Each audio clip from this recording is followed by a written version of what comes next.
আসসালামু আলাইকুম। চলছে রাতের রান্না, গোচই মাছ ভুনা। কাঁচামরিচ পেঁয়াজ বেরেস্তা করে নেব।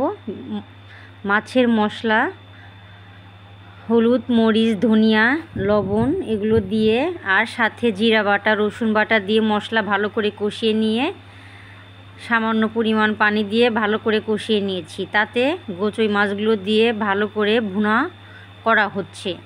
তেল প্রায় উপরে উঠে এসেছে, মাছটা প্রায় আমার কষানো শেষের দিকে। এখন আমি মাছের ভিতরে পানি দিয়ে দিব। দেখতেই পাচ্ছেন, পানি দিয়ে দিয়ে ঢেকে দিলাম, মাছ হচ্ছে। এদিকে আমি মুসুরের ডাউল সেদ্ধ বসিয়ে দিয়েছি।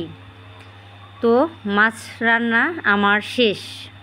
দেখতেই পাচ্ছেন, মাছ ভুনা আমার করা হয়ে গেছে অলরেডি। এখন নামিয়ে ফেলবো। এই দেখুন, গরম গরম ধোয়া ওঠা গোচই মাছ ভুনা আমার শেষ। এদিকে শুকনা মরিচ ভেজে নিচ্ছি, দেখতেই পাচ্ছেন।